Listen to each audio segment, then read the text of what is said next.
Hello. Hi. So, fun fact, like 99.9% of the time, okay, it was stuck on 0000 for a minute. It was like 5 full seconds of it not moving past 00. So I'm like, is this recorded? Oh, wait, I need to edit the title. This is IDK. I don't even know. Dot, dot, dot. There we go. Because that's what we're doing today.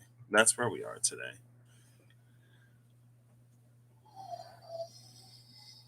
Excuse me. Oh, I have these. I can pull some of these. So today, sometimes I like to just come and be here.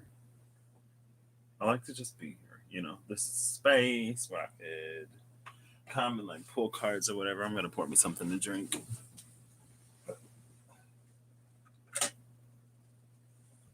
And as I was saying before I so rudely interrupted myself, 99.9% of the time, you see me wearing headphones, I'm not listening to anything. I don't know why I just wear them sometimes. And I feel like it's not even that like I was listening to something because I honestly don't use these too much. I only use these on my laptop when I have to because only one ear works. But I don't know. I put them on and then I go live.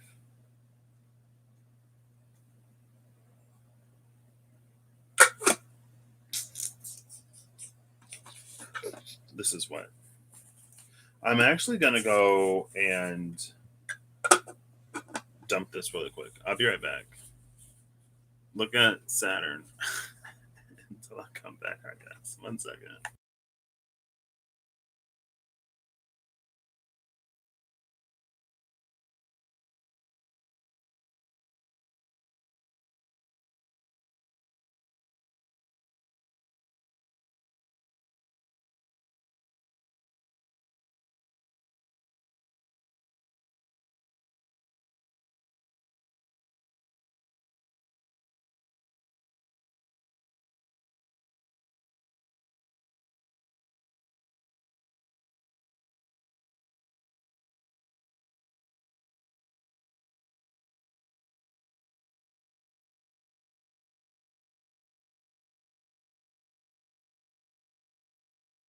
All right, I'm back.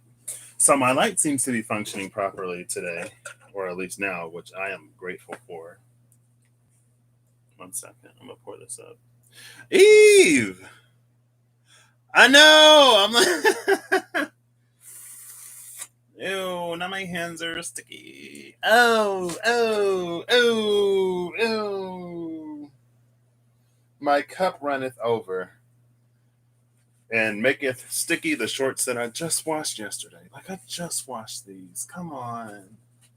Come on. I don't even know what to do. Hey, so you have experienced the magic and the bliss that is the community room, or one of the community rooms, the prime community room. And yeah, it's an experience. I sat down.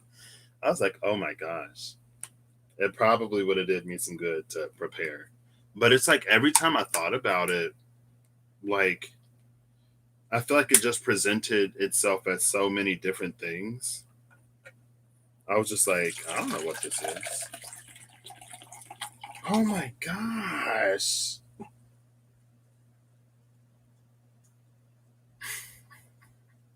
I struggle today. Ah. First, one leg was wet. Now the other leg is wet. Thankfully, the surface didn't get wet. Oh my gosh. I'm just trying to get a little tea. Right? I'm like that room. I don't know. It's like it's magic. Just like sitting down and trying to like break it. I was talking to Russ earlier today. I was like, I feel like that room was raking me.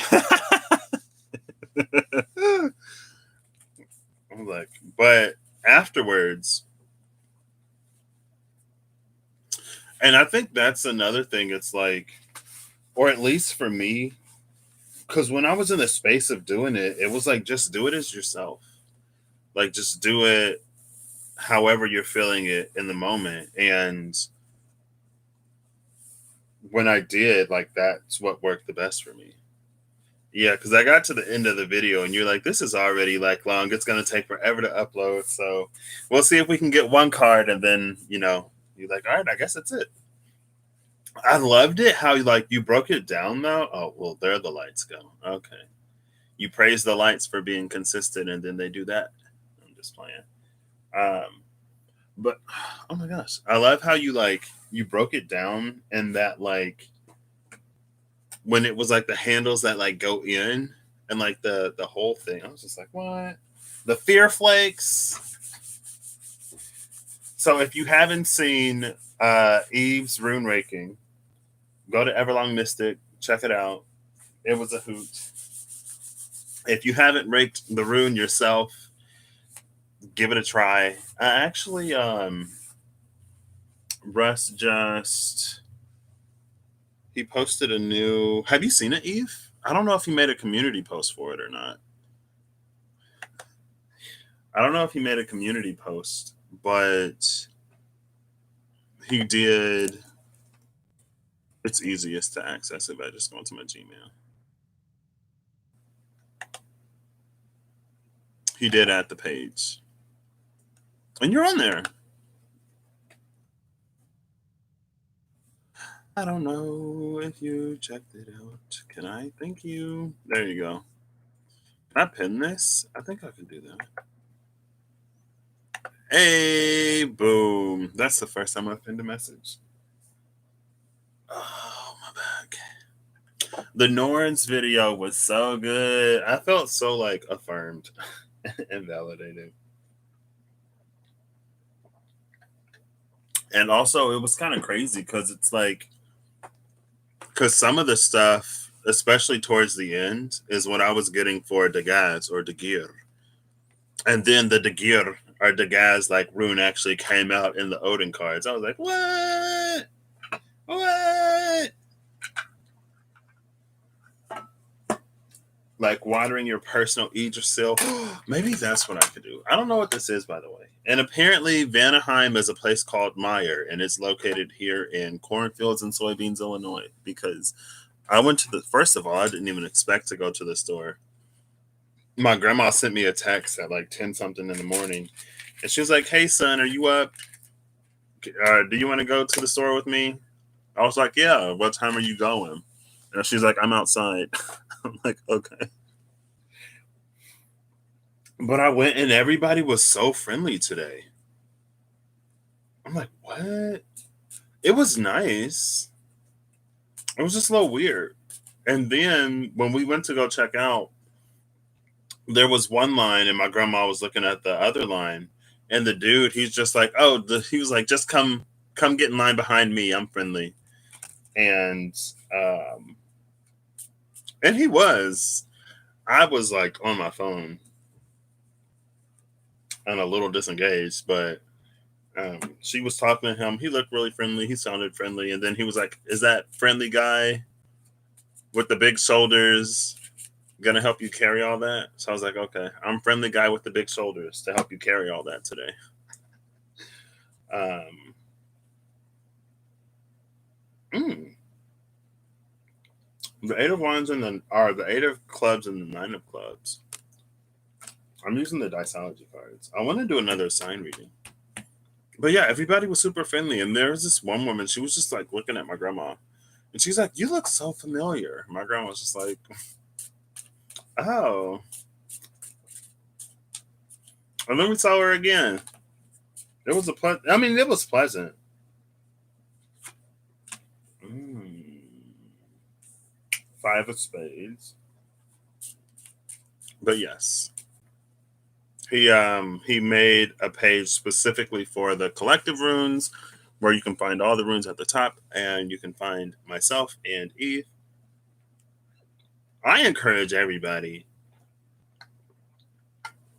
to go and to rank one of the runes. I will say that like that first collective rune, the one between sun and night, is like it's a little intense, or it was a little intense for me, and it holds a lot of like Eve was saying, it holds a lot of like powerful sort of synchronistic capability behind it.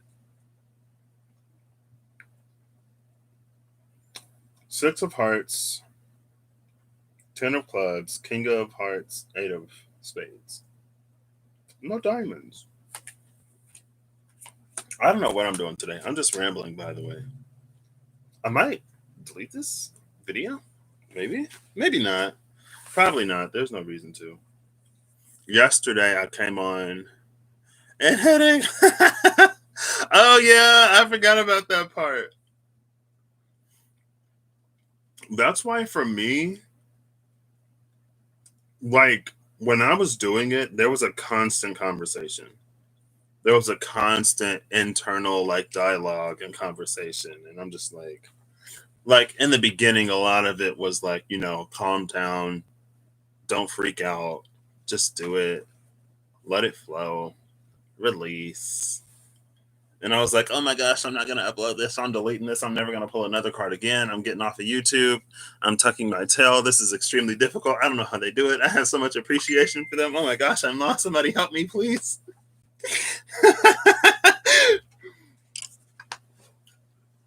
But, eventually I got there. So an immediately met request, a land where all seasons reside and return to center, came out with Stripped Bare, a game of charades in a day with no mirrors. It's the 8 and the 9. I love that return to center and stripped bare.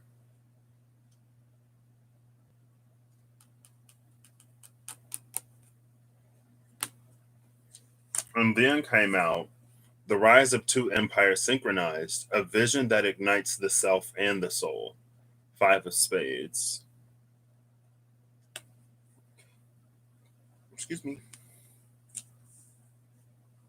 And then Maximizing or Minimizing, Limitation or Support, Look to the Root. Nearly Awakened Hidden Power, breath that takes the shape of one's truest desires, a commitment to self.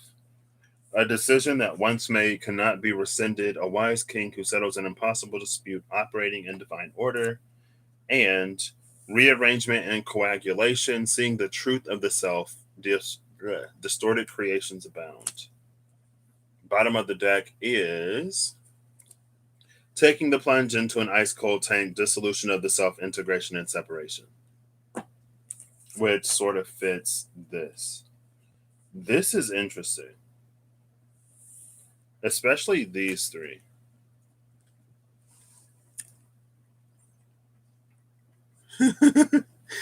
I liked them. I was like, oh snap, Eva's so prepared, what? I was like, oh. And then it was like you took us through it. And I think because of that, it made it like easier to follow. If that makes any sense. Not that it was necessarily difficult, but it was nice to sort of have like the note cards as you progress through the telling of it. And then also, especially in those points where it's like you would get that synchronicity and it would tie back to something else, it was nice to visually have that tie as you made the tie, right? It's almost like we got to experience synchronicity with you instead of just like imagining or something like that, right? I honestly don't know why I wear these.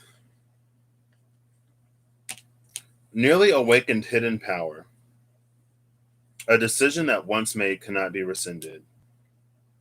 Seeing the truth of the self.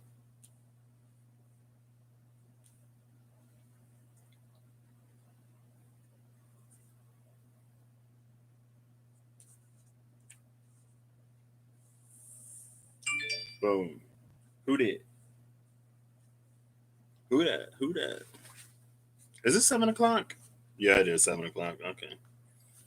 I get one notification at like 10:31 a.m. like every day, and I get another one at like 7 p.m. every day. And I don't really engage either, so I don't know why I have them, but I do.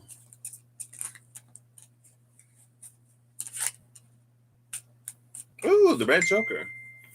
Material intervention, the coming of spring, mastering the game of life.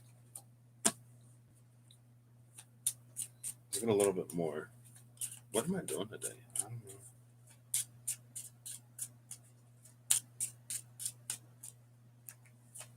know. Ooh, two cards.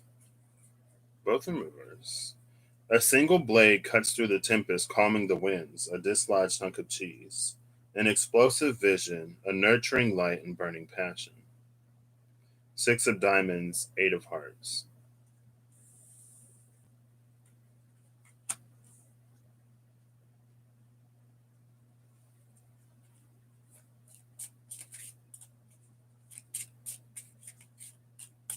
Ooh, my head is starting now. I got a little headache. Nine of diamonds, an accurate depiction, a true to life tale, liquid light that carves its way through night. Yeah. So in this row, there's this energy here where it feels like it kind of feels like our ability to manifest things is going to be like increasing, but it feels like it's increasing because of the previous row, right? Which is about, seeing the truth of the self. Return to center, stripped bare, a day with no mirrors. A day with no mirrors coming through as an energy where we sort of take responsibility instead of attributing or finding someone else or something else to link things to. And then we come the rise of two empires synchronized, a vision that ignites the self and the soul, either maximizing and supporting or minimizing and limiting. Based on this commitment to self, the decision that once made that cannot be rescinded and operating in that divine order, seeing the truth of the self and the rearrangement and coagulation. It feels like if we tip to that maximizing and support side, then that's like the coming of spring mastering the game of life. That takes us into the nurturing light and burning passion and the blade that cuts through the tempest. Right? Because again, in the last one, it's an accurate depiction of true to life tale. And that's under these three, that's all about, the commitment to self, operating in divine order, seeing the truth of the self. These two, under these two, the dislodged hunk of cheese, it's this energy, it's like a Heimlich. It's a Heimlich energy. And so it's like there's this energy of something that it's almost like something that we want but we can't speak. But since you can't speak it, then you can't get it, because it's like, ask and it shall be given, seek and you shall find. It's like we're seeking but we're not asking. And then this material intervention is coming in literally under an immediately met request.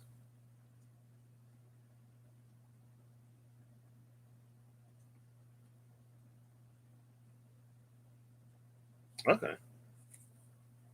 Work. King of Diamonds, a bell that brings the physical and intangible into harmony as it pulses out into the universe. Collision or cohesion. Accurate. That's what this is about. What's that one? When worlds collide. The thing about collision or cohesion, it almost goes back to that maximizing or minimizing, limitation or support.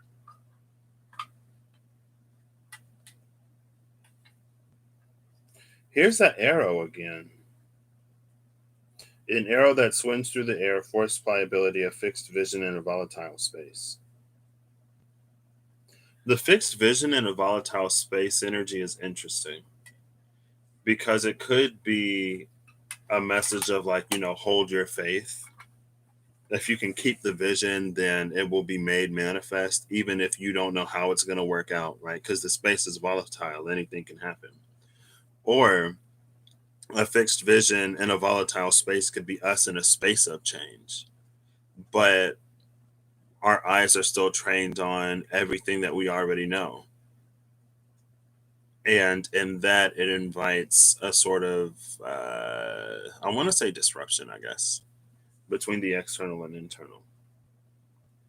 That's some real, like, fixed sign energy, which isn't surprising because it's a fixed vision in a volatile space. But the space is changing, or the space is capable of changing.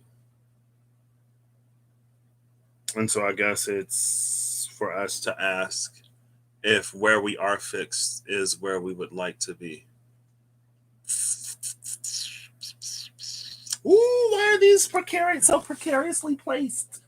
Oh my gosh. I ain't trying to have this box just randomly fall in the middle of the night. I'll use the Witch's Tarot. I'll use the Kawaii, actually. Kawaii. Kawaii ne kono deku ga.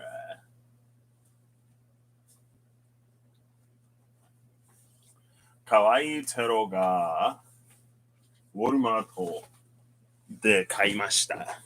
I bought these at Walmart online. And I got them delivered, and I went to the tower in Walmart. And it's like you go up to the thing, you scan the code, and it just like descends from the tower, and then it comes out to you. It was honestly really cool. Like, I would spend money at Walmart.com just to have that experience all over again. I was like, what? And then I went up to the counter. I was like, how does this work? And I don't know if anyone has ever used it before because they didn't really know. And the instructions were there, but I didn't trust the instructions because it didn't look like there was like a separate terminal. The instructions just said like hold the code up to the terminal or whatever. But it's like, so like there was this glass and then some stuff behind it, like on the front of the tower. And usually like I thought it would be like off to the side or something, or it would have that red light where it's like scanning a code, but nothing. And so I go and find somebody. I literally do what it said. Ace of Pentacles, Ace of Wands. I literally do what it said. I just hold my phone up to the glass, and then it scanned it, and the package came down, and then it rolled out on the belt. And I feel like that card didn't come out. I think it's one of the queens. No, operating in divine order. It's that King of Hearts. But I think one of the queens, it's like a clear set of instructions or something like that. It's like all of the instructions were there. It's just the belief in it or the application of it, or it's just like it's the doing. The doing part can be a little difficult sometimes, especially if something doesn't denote itself that way. I just watched Pink Peony Oracle's Pisces, her last Pisces video. Earlier today or last night. I don't know. But that word distinction came out. And I feel like distinction has just been in my brain today. But it's like there was no distinction where like the thing was. Like the instruction said to do it, but the area itself wasn't marked. It wasn't like scan phone here. Or it wasn't like off to the side in its own space so you know what it's intended for. It was just sort of a part of the massive tower thing itself. There we go. Now you shuffle. Nice. I want some cards for this, please. What should I do when I hit 100? I don't know. I feel like I need to do something.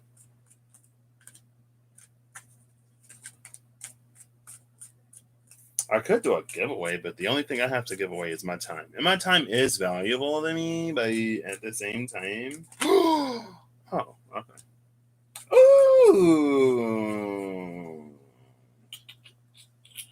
The Wheel of Fortune came out on the left pile. The one with the immediately met request, material intervention, and the game of charades. There's like 2 to 3 messages on all these cards, and they kind of sort of, they jump out. But this Wheel of Fortune feels like it's a bunch of scales, right? And depending on which direction you want the wheel to turn in, that's where you need to put the weight. But you also have to move it, right? So, like, if we want the wheel to turn in this direction, then this side, especially here, these need to be heavier than these. No. Yes. These need to be heavier than these. Because if these are heavier, gravity will pull this down. It'll move the wheel. But then it's like you have to move the weight. Because if this side is heavier, or even if this is the heaviest, it's not going to go anywhere. If this is the heaviest, that's where in that sort of 5 territory where it can go either way. And if these are the heaviest, then it's going to move a little bit this way because it's going to come back down. And so it is this process of like continuously, and it reminds me of the garden and the gate with the door to personal healing and happiness in that regard. It's like the further out you go, the more you sort of heal and grow. And eventually it's like, you find yourself in a space that you want to be in. And then you look back, maybe, and you can see what it is that you've averted.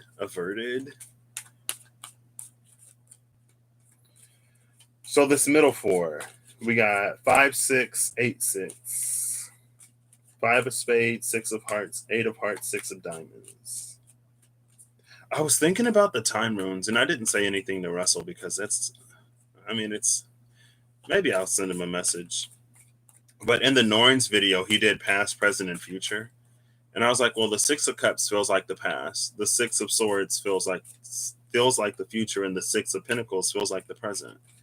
And that it's sort of that balance between the two. Ooh, the Queen of Pentacles.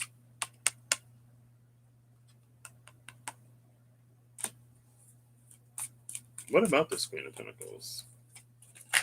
Ooh, what? The Empress just flipped over. The Queen of Pentacles and the Empress. So this is about a evolution.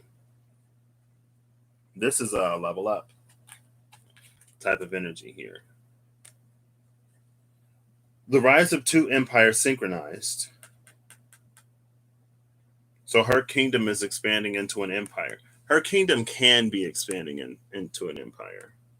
Because we do have the card of maximizing or minimizing limitation or support. Naturally, it's tending towards expansion. Kingdoms are becoming empires, right? We have the vision that ignites the self and the soul and an explosive vision. We have this maximizing or minimizing limitation or support look to the root energy, but immediately below that is a single blade that cuts through the tempests, calming the winds.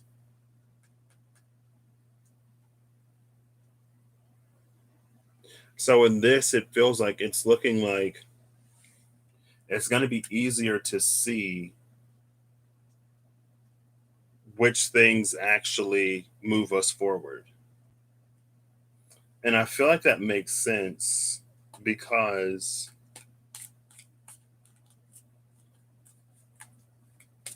of this weight shifting to get this wheel moving forward. It's like I feel like there's an energy of like keeping your priorities straight in a way.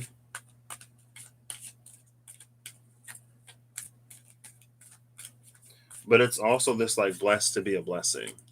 It's this expansion by giving type of energy rather than accumulating. Now I'm starting to get warm. Okay, so the last 4, please.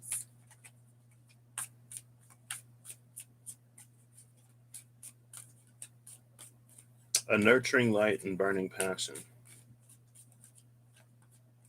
That's also one of the few cards that has, oh, justice, just justice. And then we have a wise king who settles an impossible dispute with justice. Okay. Bottom of the deck is the Ten of Swords.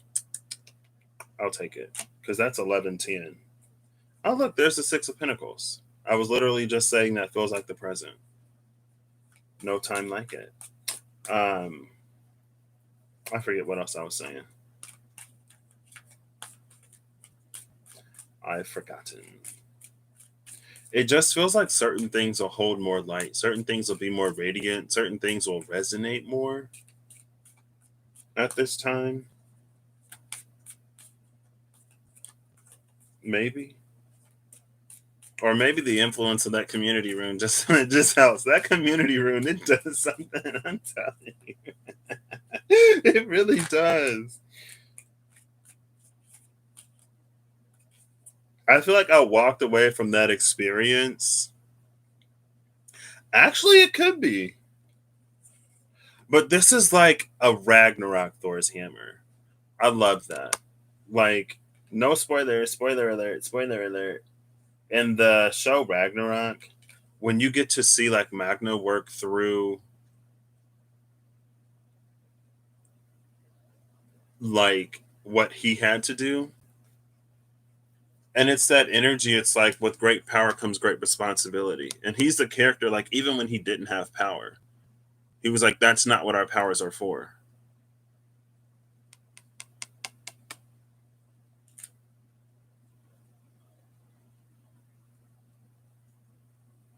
And I feel like in so many of the myths, it's like, something was going down, everyone was having a good time, and then Thor snapped and killed everybody. Killed all the giants. Thor's killed all the giants again. I'm like, oh my gosh, Thor, calm down. But I like the moral sort of ethical dilemma, or the protective, yeah, the moral ethical dilemma. Page of Pentacles, just, yeah, see, this is you at the beginning. This was him at the beginning. He's like, oh my gosh, this is so cool. It's like you come upon the power and then you come upon the responsibility, and you're like, oh.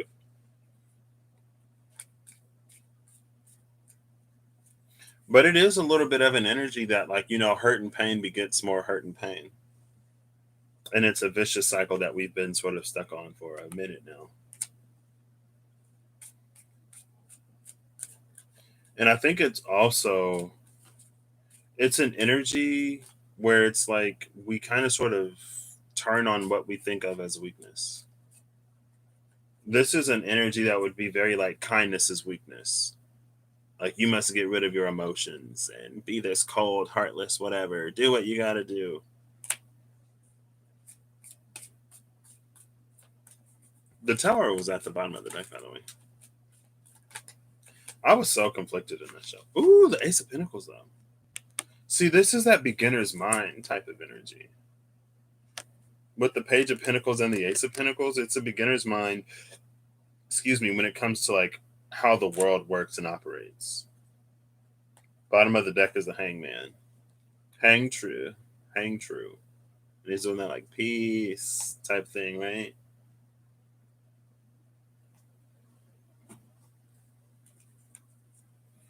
And so all of them, nearly awakened hidden power, breath that takes the shape of one's truest desires, and a commitment to self. A decision that once made cannot a decision that once made cannot be rescinded. A wise king who settles an impossible dispute, and operating in divine order. Rearrangement and coagulation, seeing the truth of the self, distorted creations abound. And an accurate depiction, a true to life tale, liquid light that carves its way through night. This card actually has both the sun and the moon in it. The sun, the moon, Capricorn, the solar plexus, and water. It has the solar plexus twice. So it is a space of action. And it's almost like another thing, like, this is us being aware of our intentions, or us being aware of the reasons why we do the things we do.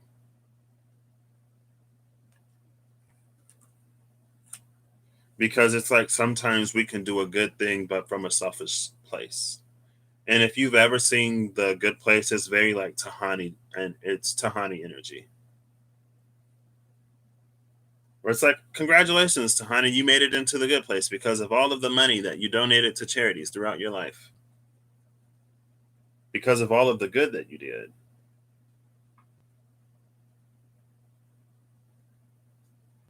But then you kind of sort of see what motivated all of that.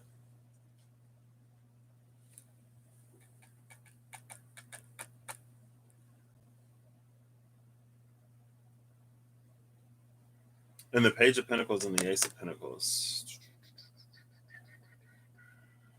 I feel like this is the Page's ace. Because in this deck, we don't see the court cards with their respective suit. So this is the Page's ace. It's like the world belongs to the young. The world belongs to like the newer energy that's shifting it in a different direction. It's like those are the energies that are going to be supported right now. And it's almost like that transition has already occurred. That handing over has already happened. We just have to wait for everything to kind of sort of catch up on in a physical way. Now we can delay physically. Ooh, who was this? Oh, well. So the Emperor is sitting with the Hangman. Oh, here you go, Eve. This is for you. It's a number 4. It's the number 4 Emperor, and this is exactly the energy that you were talking about in that community room. I'm 99% sure that was you. You were talking about the Emperor, right? And like a new Emperor energy and not the old sort of masculine energy. You were talking about the divine masculine energy coming in. I'm pretty sure. I was like, my memory is like all over the place. And it feels like it's been still for a while. Honestly, this feels like one of those energies. It's like going back to justice. Yes. Okay. I was like, I'm pretty sure that was you, Eve.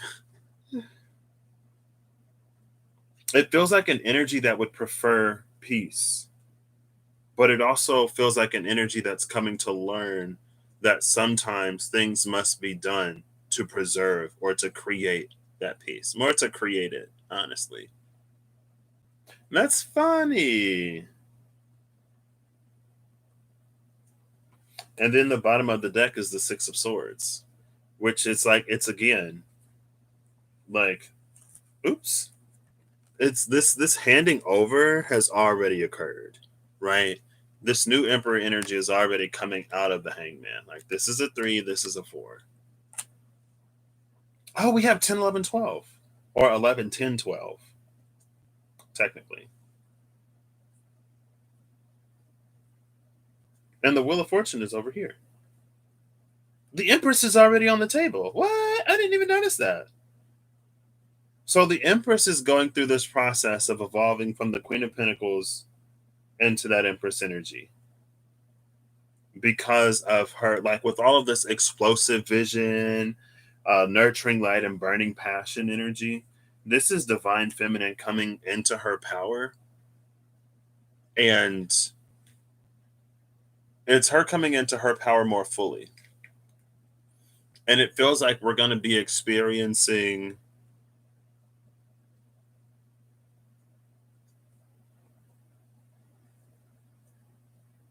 I don't know how to say it. It feels like the fire that divine feminine is coming into right now is what's birthing this thing. It's like it's a nurturing fire. It was, I think it was in the gear when I did the rune, my rune making too, and I'm using Roman numerals in a for Norse runes. It's it's the Loki in me. Okay, I guess I don't know. It was this energy of like burnishing those things of the past. And I don't know if burnishing is the word that I want. but it feels like the fire of divine, in the fire of the divine empress, the divine feminine, the words are like leaving my brain. The fire that she's bringing, it's like at the same time as it's like burning away the old, it's providing space for the new. And I saw it somewhere recently. I don't know what the plant was or what the tree was. Was it the yew, maybe? It's like the first thing that grows after a fire. Whatever it was, wherever it was, you feel the DF is going to be an example for the new DM to come out. Yeah. I think it's really going to, because they feel like they're linked to me. And so as one becomes more divine, or as one gets closer to its truth, so must the other.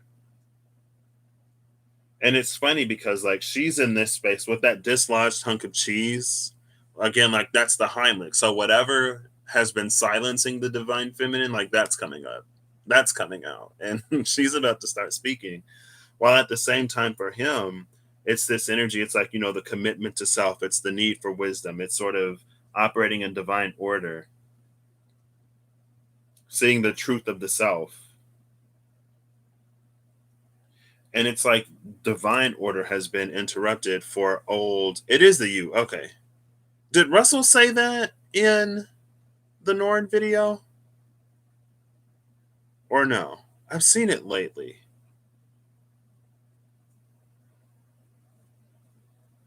I don't know where I heard it, but that energy is here. And the world tree is you. I just saw 4144. Sending out a very pleasant unicorn into the ethers.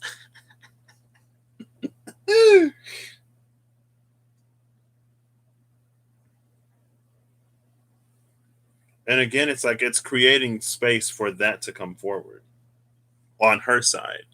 I feel like when she first starts to speak, it may be a little not off putting, but it'll be a very almost like shocking energy to the point where we don't see what that actually nurtures or what that actually creates space for, what that clears space for, first and foremost, and then what it creates space for simultaneously. And at the same time that that's happening, this dude is over here getting it together. Like, I can't just sit around anymore. I can't just be this passive participant. I'm not going to just keep continuing to like buy into a system.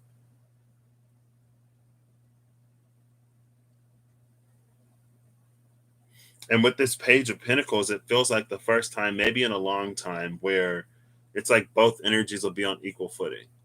It seems like we're either like patriarchal or matriarchal rather than like both or neither.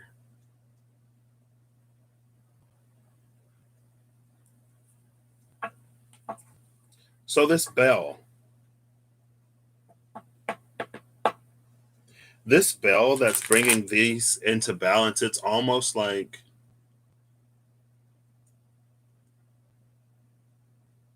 honestly, the energy is one of like it it's going to be what it's going to be. And we can create delays and blockages, and in that, in our choices, we will sort of be set on a certain path.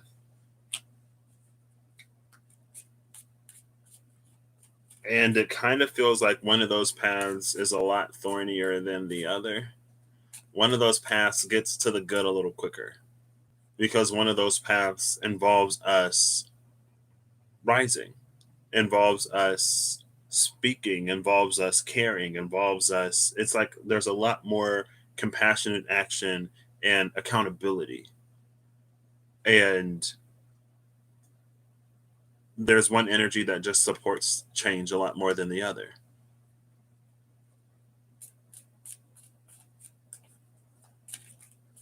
The card that came out is the Strength card, by the way. This is the one, two, three, four, fifth major. Every stack has a major. The first one is just the Wheel of Fortune. The second one has the Empress. The third one has the Hangman, the Emperor, and Justice. Strength has come out. This bell that brings the intangible and tangible into harmony as it pulses out into the universe. And yesterday in the video I deleted, there was a clarion call sort of energy. And it's like a clap of thunder is twice as loud as, where a regular conversation registers on the scale of decibels. It's like I really think decibels operate on magnitudes of like 10 though. I'm gonna Google that. Difference between like 30 dB and 10 dB. Because I think it operates on magnitudes of 10, so it would actually be like 6 times more powerful.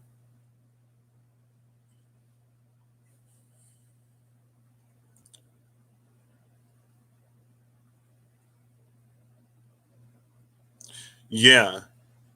See, because near silence is 0 decibels. A sound 100 times more powerful than near total silence is 20 decibels. So it operates in magnitudes of 10. So a clap of thunder, it's not twice as loud. That's why yesterday I was like 10 and 20 is such an odd, like, because 10 and 20, and again, I guess that goes back to the energy of the tower, where it's like like the instructions were there, but like since there was no way to like distinguish, it made it confusing. Because with 10 to 20, like you could say 10 to 20 is just as loud, or it's twice as loud. And it's like, okay, well, is it twice as loud because like 10 times 2 is 20? Or is it twice as loud because in the order of magnitudes, right, we go up like one order of magnitude from 10 to 20. So from 60 to 120 would be 10 to the 6 times more powerful. Is that a million? I don't know, girl. Now my decibel math is getting. Let's see.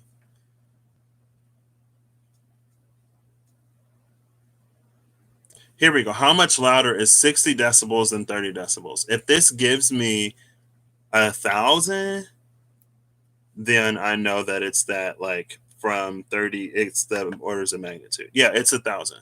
So the sound of 60 is 1,000 times. So it would be a million.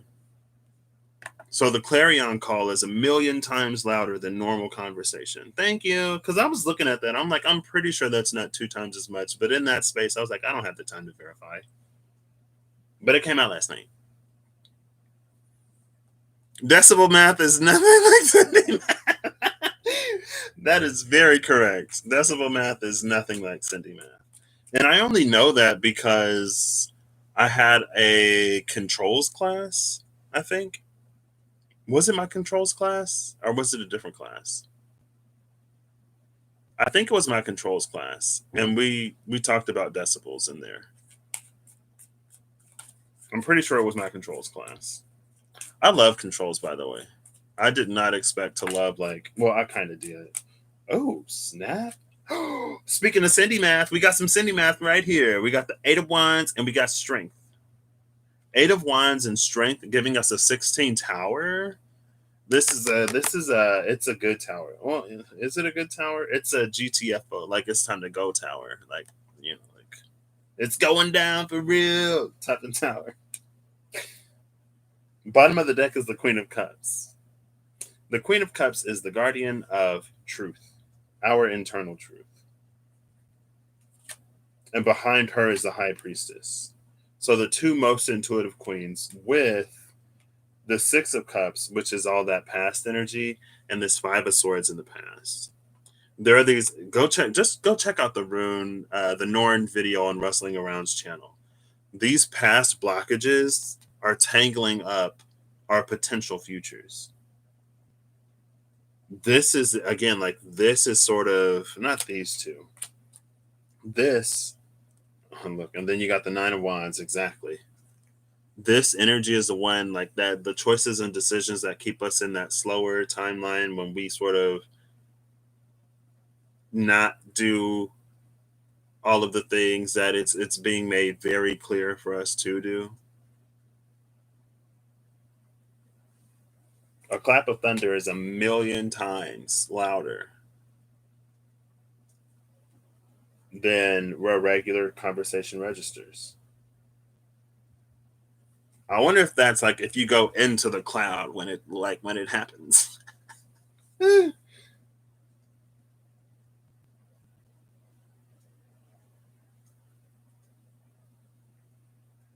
This feels a little Sisyphean. It feels like we would feel that it's Sisyphean, and I think this is why it feels like it would feel like it's Sisyphean. A Sisyphean task, Sisyphus was the person who had to push the boulder up like the mountain or whatever, but the boulder would always roll back down, and so he had to push it back up, and then it would roll back down, and he push it back up, and it was a punishment. So the boulder was always going to roll back down the mountain. It feels like we've been living some real Sisyphean times that would make us think that all that there is Sisyphean times. But it's like the page already has the pinnacle. Justice is ruling in favor against these old Ten of Swords things. And like the stagnant or absent emperor energy. Just saw 5115, speaking of mirror numbers. Now I'm gonna be seeing like now I'm gonna be seeing Eve's mirror numbers because I watched that collective rune. Oh my gosh. It is? Okay, yeah. I'm not. Oh my gosh, the fireworks. That's loud enough for me. I don't know if you heard it, but yeah. I'll take your word for it. I will take your wisdom as my own and not go up any mountains in a thunderstorm. But the emperor energy that's been like absent or slowed down, like it's coming back. It's almost that like, when your parents are away and so you're having a party or whatever, and then they come back before you expect, it's like they're coming home. I actually had this in a dream one time. Somebody was like,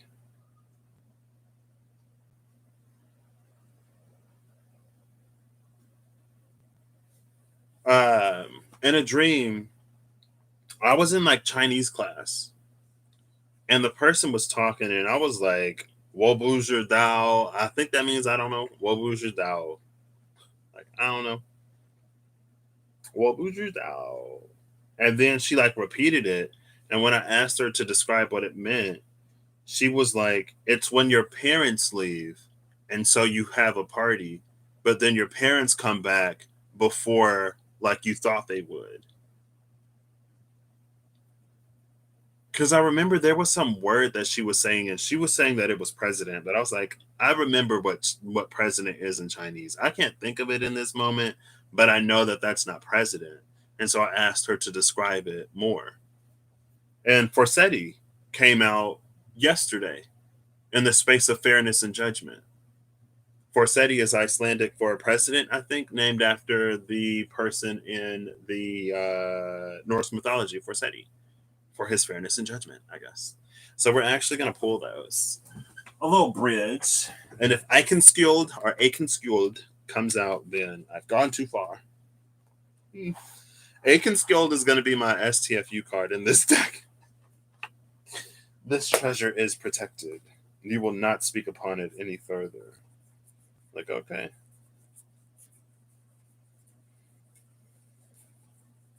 And it's funny, like, speaking of the divine feminine, like when I was, because I got this deck when Reem and Rob were live, and that feminine intellects card kept coming out, and also the fairness and judgment kept coming out. Or it's like fairness and judgment would come out, but feminine intellect would be at the bottom of the deck. Now, the one I saw the most was that feminine intellect, but fairness and judgment was right there behind it. Here's Forsetti. Between Dari, conflict behind the mask, and Skirnir, messenger and diplomat. Skirnir. There's sin, opportunity, and Skuld, the past outside of it. I feel like this isn't Skuld and sin on opposite sides. So Skuld, or Skuld, was on the same side as Dari, which is the conflict behind the mask. The conflict behind the mask being in the past. Opportunity for this messenger and diplomat in the future. So thank you, Forseti.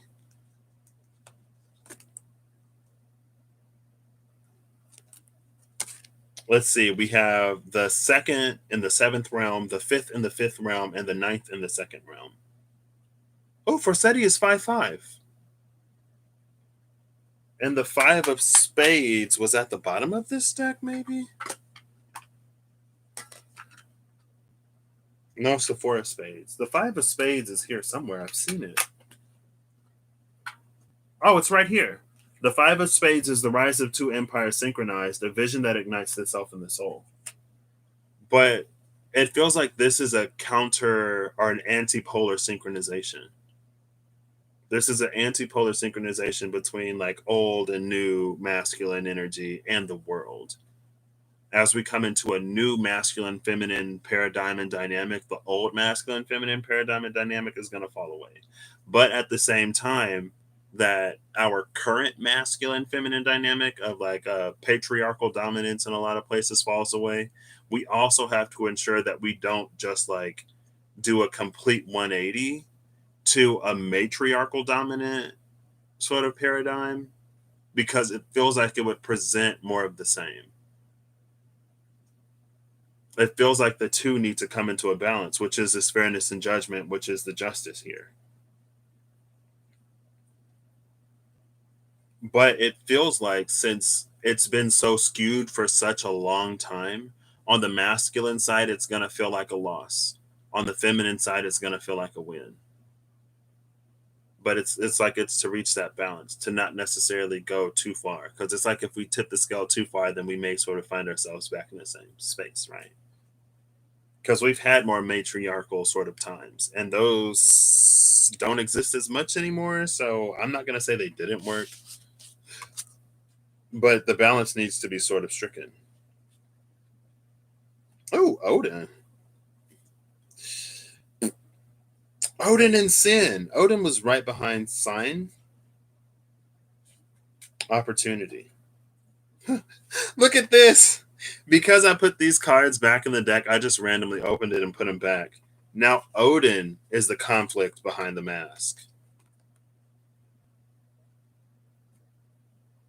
which is perfect. And the messenger and diplomat, again, messenger and diplomat is coming out with Sin opportunity. Still, the messenger and diplomat is still with the opportunity. But now we can see that the truth of the conflict behind the mask was Odin. That old sort of scared masculine energy that sought to oppress and dominate feminine energies because of their power. And it's like, we can all be in our power, right?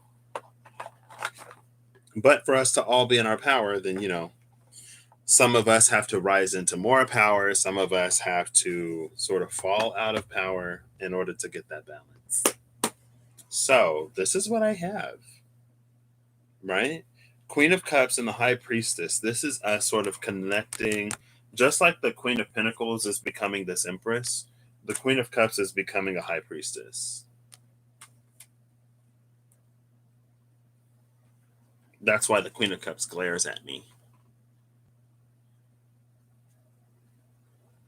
I'm pretty sure that came out in the Norns video.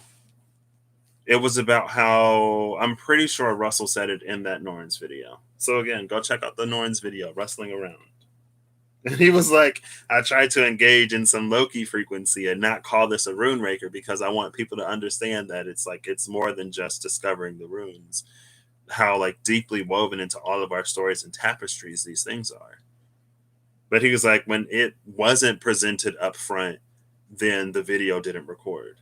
Because that energy of like deception, even if it is for like a positive sort of reason, that energy is gone.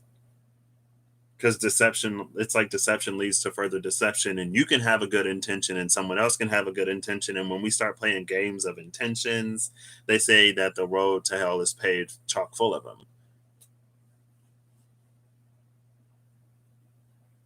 But when he came up right up front, then it was like it was gorgeous, it was beautiful. And even I think he said like towards the present moment, a lot of the messages were the same. So it's not that like anything was like weird or wrong. It was just like it needs to be presented in a very like forthcoming sort of way now. Because it's also about a fairness in us choosing. There's a fairness in choice because a lot of choices nowadays involve like very fine print and they come with all of these things that we don't even necessarily know up front. And in that, it's like, we have free will and we have choice to choose it, but it comes with all of these extra sort of things that we're not even consciously aware of. So, does that encroach upon our free will to be offered a choice or decision when we don't know the fullness of it? Maybe potentially, I don't know. But also with time, it's like, who knows?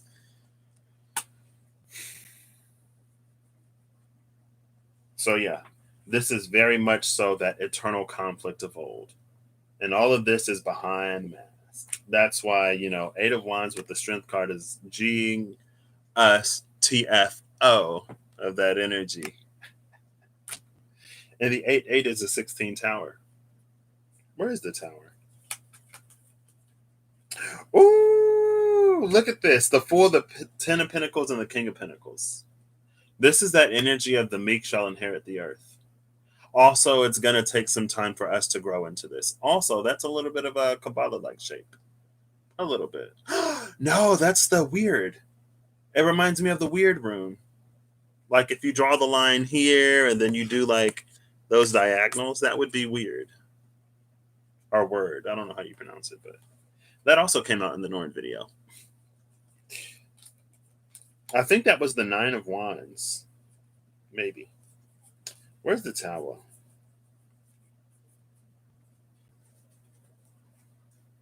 Le tower. Le chateau.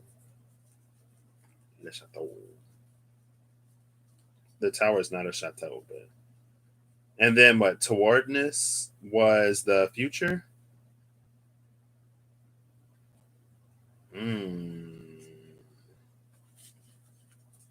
The tower is in between the Seven of Cups and the Five of Pentacles. Hey, Lisa. What? What? What? Welcome, Lisa, to this space.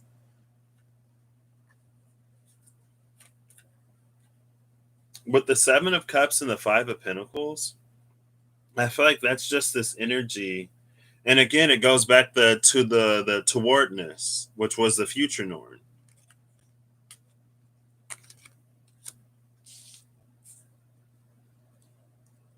And it's like, again, it's like it carries through that energy of our past and experiences. Danielle, what's up?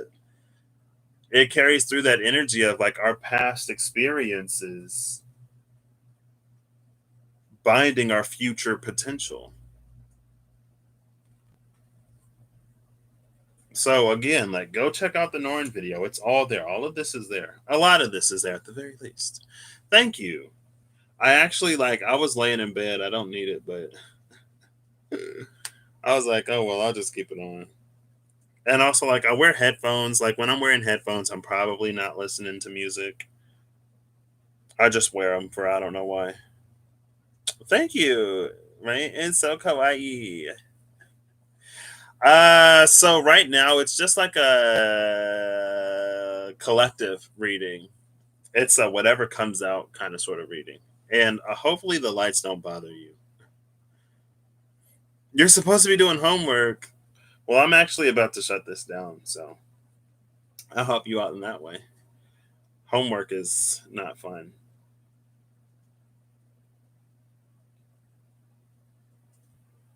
But yeah, with this towardness are the tower. It's like this Five of Pentacles influences every choice that we make. That's why this is like little moon energy instead of big moon energy. Like big moon energy sees beyond. Little moon energy, it's like when your intuition is dominated by uh like anxieties and paranoia and stuff like that.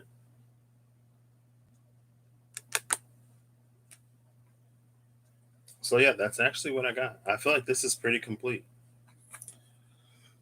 I am in cornfields and soybeans, Illinois, Lisa, where Vanaheim is a place called Meyer. Or at least it was today. Are you in Canada? I think, because I remember you talking about a center in Canada one day. But maybe you weren't. I'm starting to get so warm. You need a break? Well, you could watch the replay. Sorry. I need to like give me some food and stuff. Thank you. They're supposed to, it's supposed to be like this. I'm supposed to be able to connect it to my phone so I could say, "Hey Siri, turn the lights green." Green. Coming right up. You can't even see it. Now you can see it's green. And they're both supposed to go green, but since that light keeps resetting, I can't. Every time it resets, it disconnects from my phone. So, it's fine. Yeah, okay. Yeah, I was listening to you talk about it. Kingston, Ontario. Ooh. I have a friend who's going to Quebec, I think. She's going to school. She'll be going there soon. You're in Tennessee. What? That's not too far. Siri, you're fire. Siri is my favorite. I love Siri. I think one day I was like, let's see. "Hey Siri, you're my best friend." You've been my friend since day one. Oh, what? New Siri is so nice. Siri's like, "You've been my friend since day one." Because I think one day I was like, "Hey Siri, you're my friend." And Siri was like, "Oh, that's awkward, bro. I don't even know you." Montreal is in the province of Quebec. Or is it Quebec? Ooh, and it's your favorite city in Canada. Ooh, Eve, you're in Texas. I can't handle heat. I can't. I'm afraid of Texas. The heat. And they say, like, when they say everything is bigger in Texas, apparently it includes, like, the bugs. And I'm not about that life either. Big bugs, big heat. Ariel! I'm like, literally closing it down. I feel so bad. You caught me at the end again. I did see when I was looking back the other day, you were talking about Dreams Seem Weird or something. You're not a super fan yourself. Yeah. Happiness is Texas in the rearview mirror, right? Speaking of Wheels of Fortune, I'm just kidding. Actually, I have a lot of family on my dad's side in Texas. They're in the Galveston area, I think. Yeah, like a lot of them are in Texas. Sandy Cheeks is from Texas, right? She's cool people. The Four of Cups, there's another four with the Ace of Pentacles. Ace of Pentacles, Four of Cups. I feel like there's like a pouring equally energy here, even though the cup is like primarily over one of them. Your Aunt Mary. Oh, wow. I remember you said you went to Burning Man. So, like, have you always been in Canada? Oh, the Three of Wands. The Three of Wands with the death at the bottom of the deck. Oof. Transformation. Transformation. You're between Houston and Galveston. I think my other friend might be in Houston.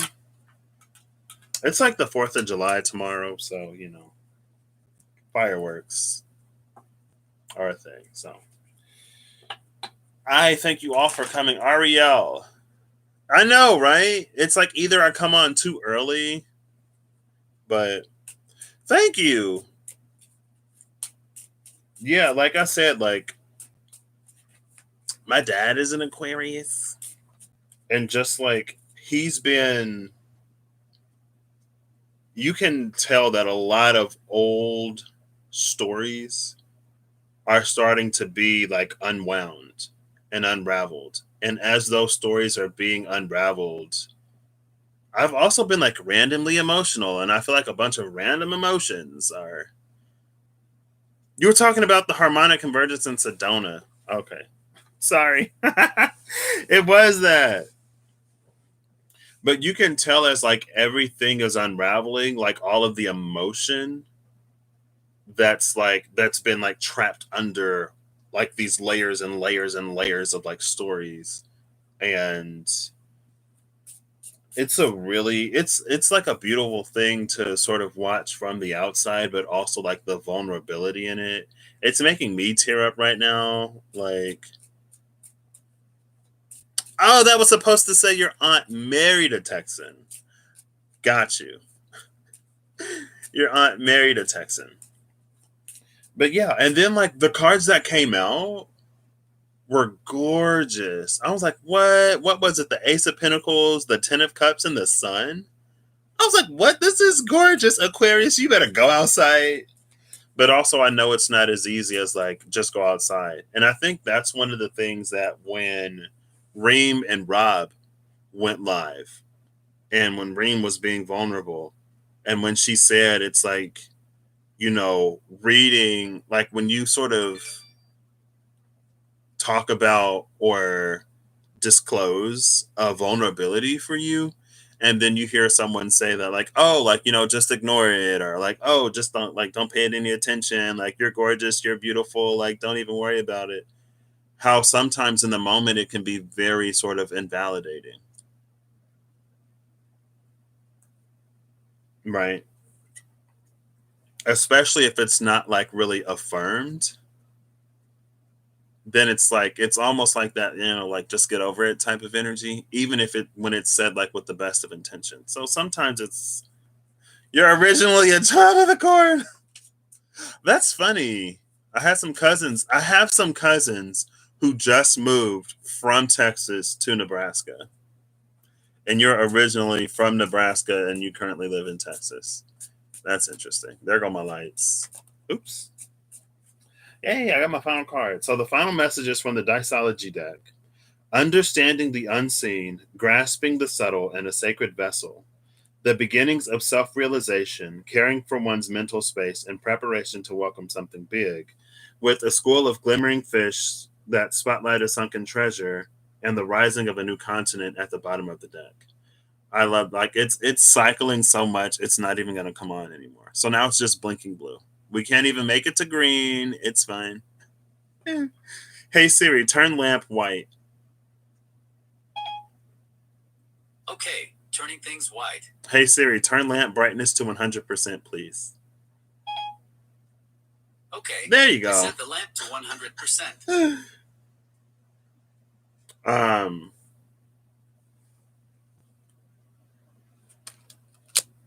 See, this is the second, or it's not the second time, but this energy keeps coming out of like the beginning is it's this beginnings of self-realization, seeing the truth of the self, the commitment to self, and some other stuff. There we go. I can't remember what Jack of Spades, four. Oh, look, it's the Four of Clubs. That's like Four of Wands energy.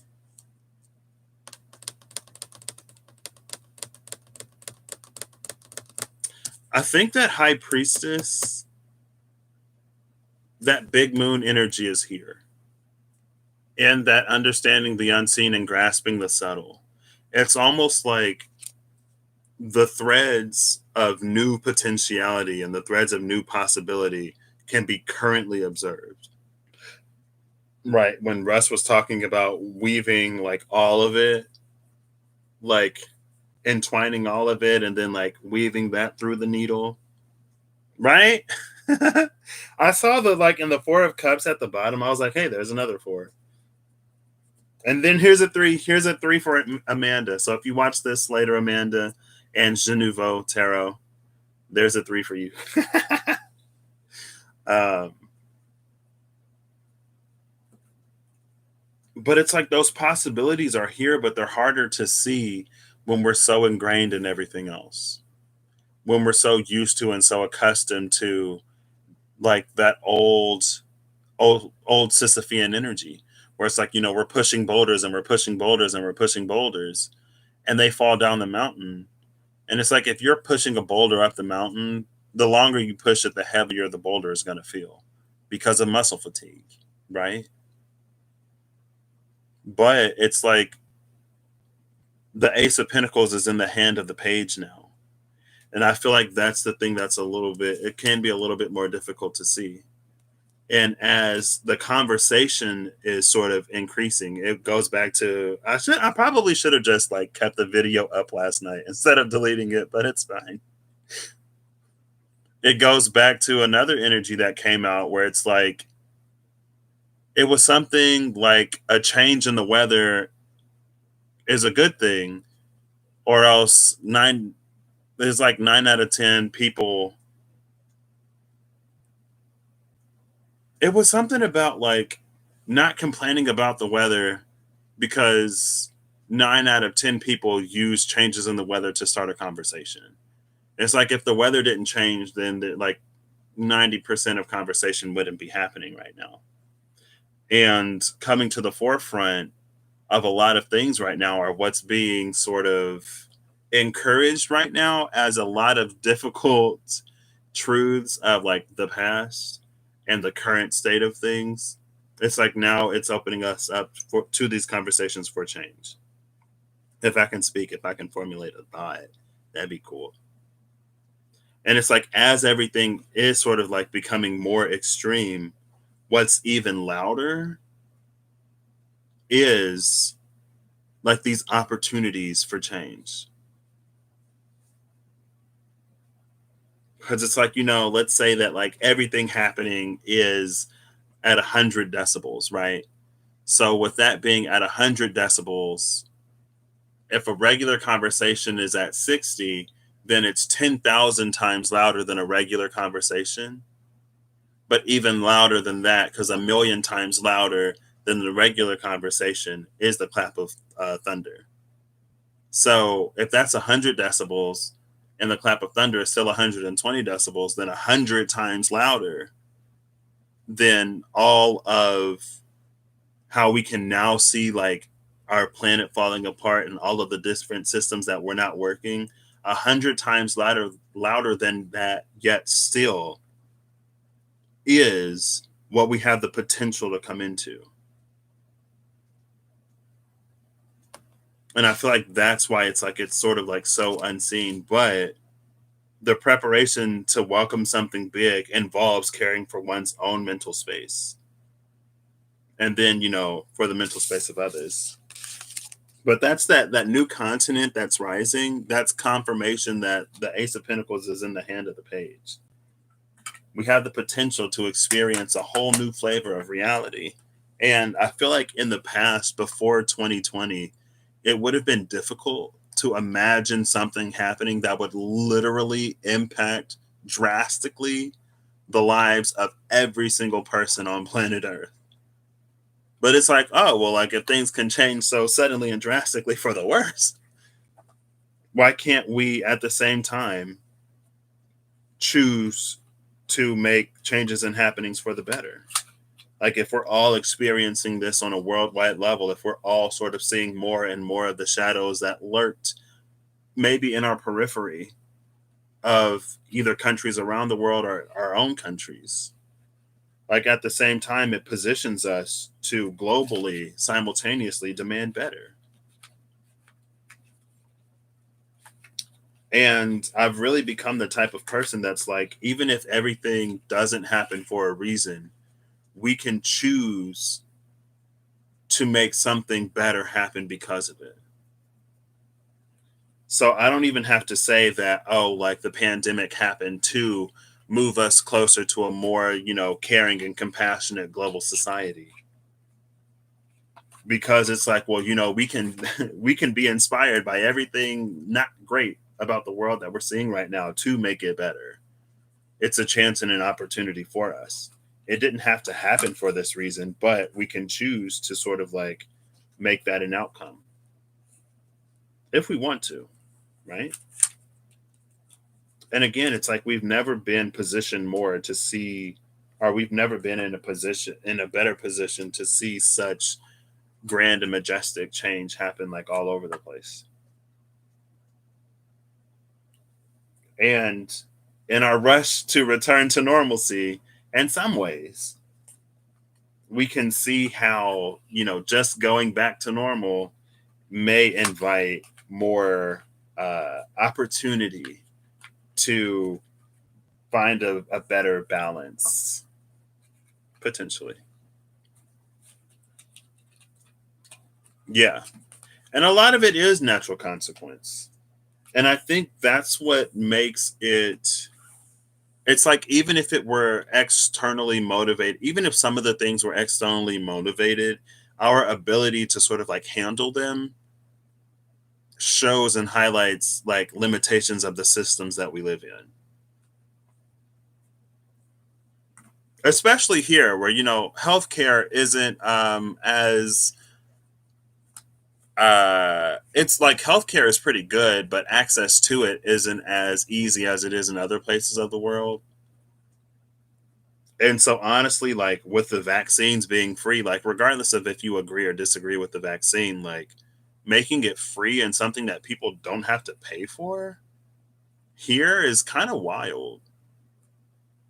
I don't know if flu shots are free. I think some places will do free flu shots and flu season depending. But it's also like, well, let's talk about our healthcare system. Yeah. And it's a disaster that's been happening. And unfortunately, like, there are a lot of people who can't afford their medication, and so their only choice is, I mean, it's not really a choice, I guess, if you can't afford it. The unfortunate happening of not being able to afford like medication that you need to survive is that you pass, you expire. And it's not a lack of availability. It's just that it's all like, commercialized. And I remember when, what was his name, like Martin Shkreli or something like that. There was, I think it was a HIV medicine, but it was like patented. It was like one of the only sort of medicines and medications for whatever it was for. And then he bought the copyright of it, and then like changed the price astronomically. And he's like, well, if people want to survive, then they have to buy it. And those energies that sort of like profit off of pain, or it's like those systems where it's like, well, you need this to survive, so I'm sure you're going to pay any price for it. It's like, ew, that's gross. That's weird. Yeah. Sorry. Sorry. Yeah, it is. And like for me, like I want to work in the pharmaceutical industry. I would love to work in the pharmaceutical. I would love to end up in research and development specifically for rare and ultra rare diseases, because it's not profitable to help people with conditions that a lot of people don't have. Right? It's a lot more profitable to go into a market, to find a market where there's a high demand. Oh, this is something that a lot of people sort of suffer with, so there's a lot of money to be made. And for the people sort of like, there's not a lot of resources for um like funding for like research and development when it comes to things that are less like popular. And so I was already like, oh, like I want to serve in that area. But when what's her name said that, what, I didn't even know that.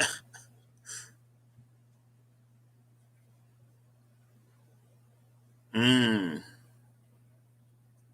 The fractal banking system is the root of the money aspect associated with daily life.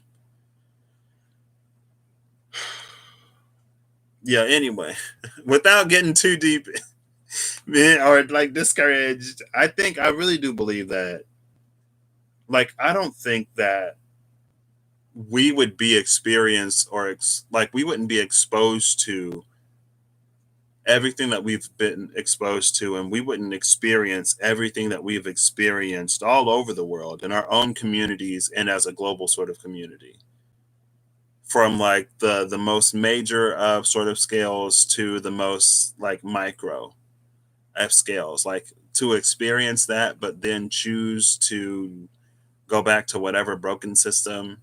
I don't know.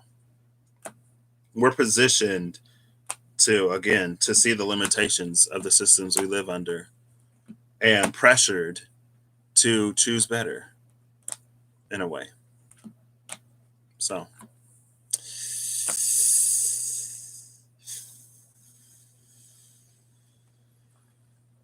yeah. And it's like, it's one of the aspects that it's not that I'm necessarily the most tuned into, but since it's like one of the ways, especially like I just got my degree this year, like January of this year, it arrived. I finished it in December.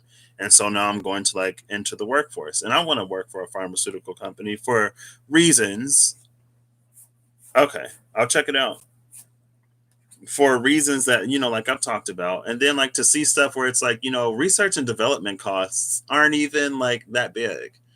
Most of what the pharmaceutical industry is doing, it's pumping money into its own leg. It's pumping money into itself. So the reasons why the reasons why pharmaceuticals are so expensive is because they can make money. Like, is research and development expensive? Yeah, because I was like, well, I want to like experience as much of the industry as I can so that when I end up in research and development, like I would hopefully be able to know where to cut costs, where to do things more affordably, or to more effectively and efficiently research and development. So pharmaceutical costs aren't as high.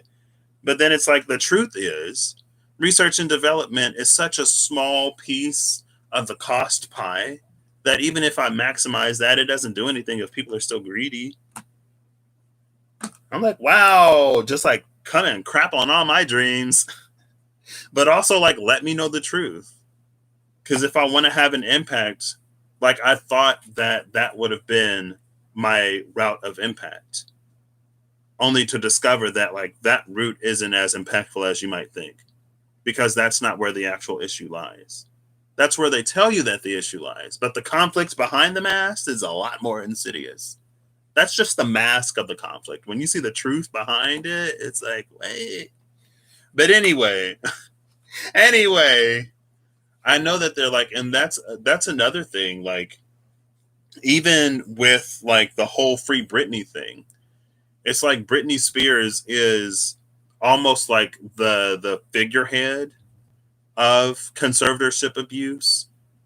But it's like, conservatorship abuse was a thing before Britney Spears.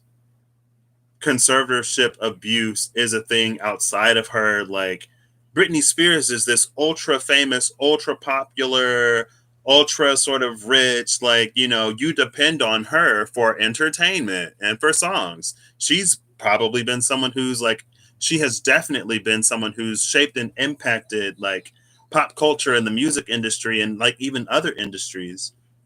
But it's like, okay, so if someone is in a conservatorship situation in which they're being abused, but they don't like make music and they don't make you happy and they don't have money, they don't have this and they don't have that, like it's almost like, that's one of the dangers, I guess, of like figureheading. Cause then it's like, okay, so Britney Spears' conservatorship ends. Like, let's say that happens, then it's like, okay, well, what about all of the other people who experience conservatorship abuse? Did we go back to ignoring them? Did we go back to not seeing them? It's like once this one thing is solved and resolved, like, and that's like breadcrumbing. And we've been breadcrumbed in so many ways. We get a little bit of something while there's a whole bunch of other stuff that's still not right. A whole bunch of other stuff that's still wrong, but we get breadcrumbed and we call it progress and we say, get over it. We're better here now than we're better here now than we were then. So problem solved. And it's like, no, because the issues are still there. Like the system is still broken. And it's not to take away from any of what like Britney's experienced at all, because she's been through it. But it's just to like, it's to also look at sort of everybody else, to look at the folks that it's harder to see. because those folks matter too. Those people are important too. Those people also deserve fairness and justice, even if they're not giving you anything.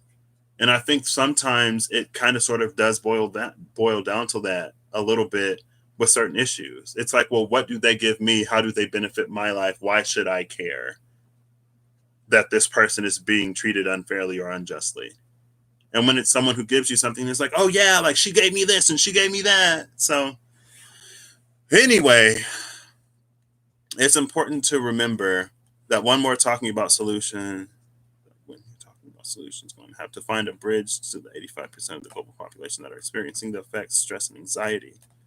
Yeah. And I think like, because I ended up watching Heal, I think I watched Heal on Netflix. And in that, they talked about how, and like, it's in other places too, but like stress and anxiety just like wrecks the body.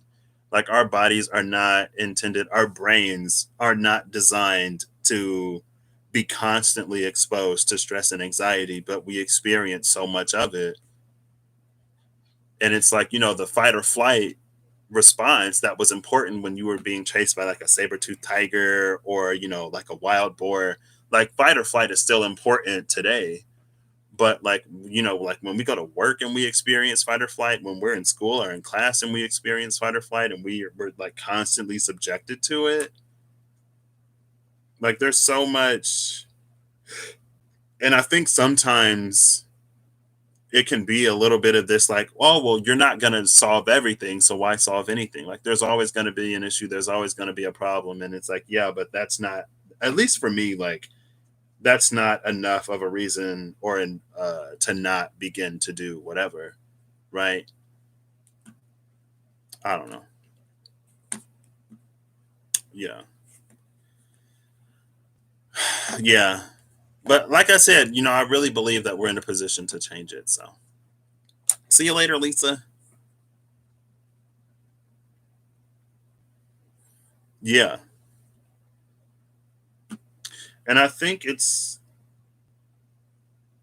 an interesting position to be in, because I think like, what is it like, I think I saw a term for it, a phrase for it. It's like you basically get like fatigue or burnout from exposing yourself to so much like constantly happening. And it's real, like empath fatigue or sensitivity fatigue or compassion burnout or whatever, right? Because you can only do we can only do so much. But I don't know. I just say like hold space for it at the very least. Because I think attention and holding space for things, it it's more powerful than we may necessarily think or believe. I don't know. Or to at the very least like not be dismissive, I guess. I don't know. Anyway, I am starving now. So I will proceed to the rest of my evening. I'm probably just going to listen to an audiobook, Wizard of the Earthsea.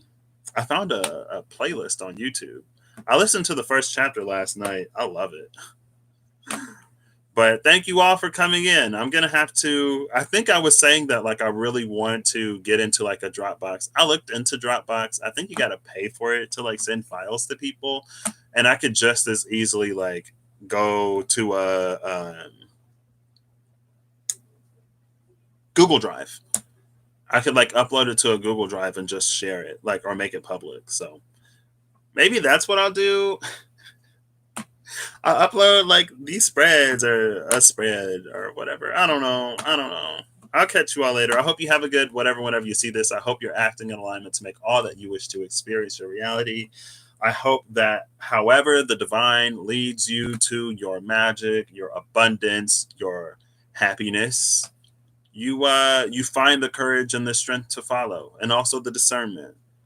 Um, Whatever you need, in whatever way you need it, I hope you find it. And I hope you're open to it, because sometimes the being open part can be a little difficult. So I'll catch you all later. Oh, I don't have a mouse today. I got to use the trackpad.